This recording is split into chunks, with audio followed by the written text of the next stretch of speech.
First nigga with the hatchback, I'm a trendsetter. TV. Today, we're watching a clip by Ivory Hecker. She is a former Fox News reporter who is a whistleblower. And yeah, let's roll the clip. Let's get straight into this. You need to stand for something or fall for anything. Ivory, what do you do at Fox 26 Houston? I'm a reporter, dayside reporter, primarily on the 5 o'clock news, also 6 o'clock news. And why have you chosen to come forward? What's happening within Fox Corp is an operation of prioritizing corporate interests above the viewers' interests and therefore operating in a deceptive way. Viewers are being deceived about some of the things that are going on. From my experience, and I think a lot of viewers know that, but they don't care. I don't know. I get that sentiment. Me personally, I don't watch news. I watch YouTube. That's where I get my news. I watch, independent sources that I trust.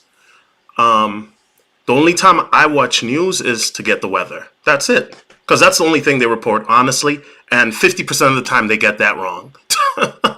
But yeah, if you don't think corporate entities have a vested interest how they get reported on the news, the news media has been compromised for years.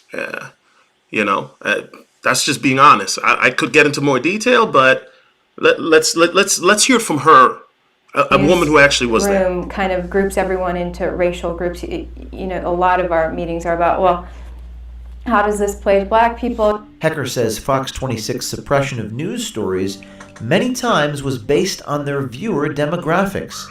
I have passed on Bitcoin stories by almost every single reporter for our 5 o'clock audience because that's not our 5 o'clock audience. So there are lots of reasons. If I know our numbers are tanking from 5 to 6, and in one particular segment, an older woman, whatever, I may say, yeah, the Bitcoin for African-American audience at 5, it's probably not going to play. That's a choice I'm making, an editorial choice. What does she mean by that? Research is done to study what sort of demographic groups watch each newscast, and it was found that, according to her, that some of our biggest audience at 5 is poor black people, and she has decided that poor black people don't care about Bitcoin. That seems sort of a racially... And I hate to say this, as a black man who's been talking about Bitcoin on YouTube for 4 years, the lady's sadly right. She's sadly right.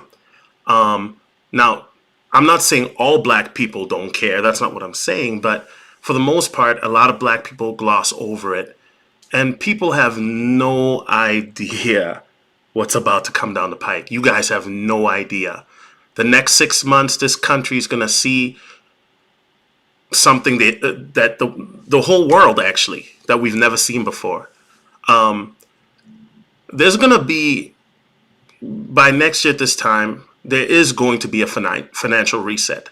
The Fed Reserve President, CEO, whatever his title, has even mentioned it. There's going to be digital currency, aka cryptocurrency, that's going to be used.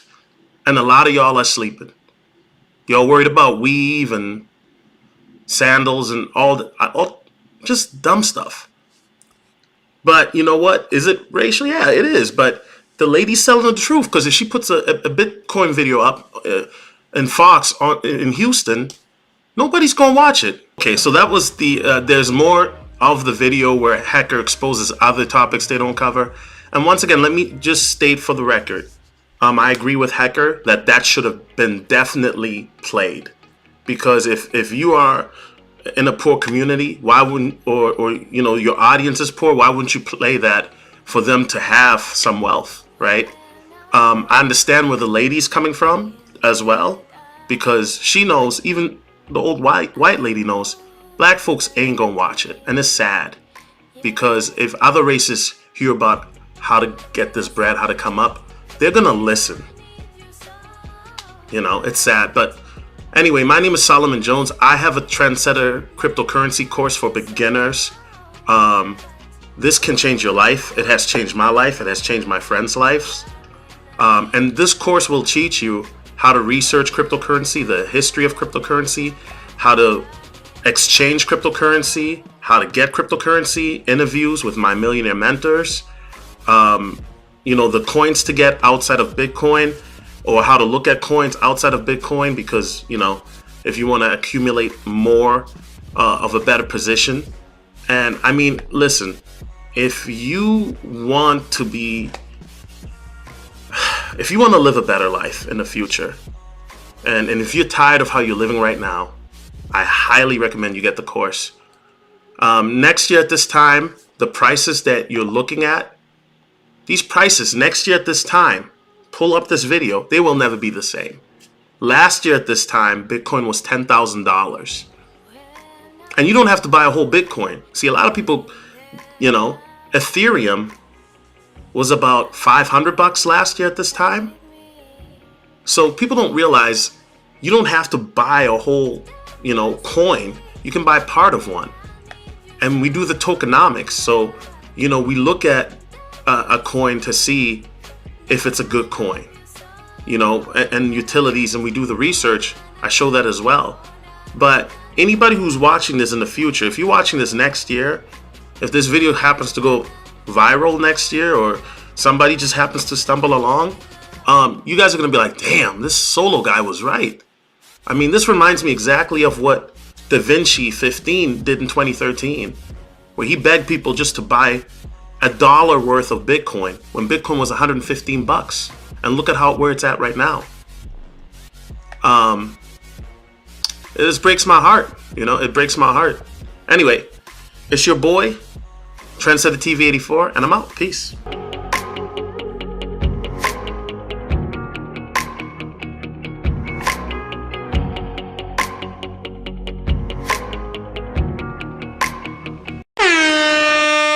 Dom DeMarco.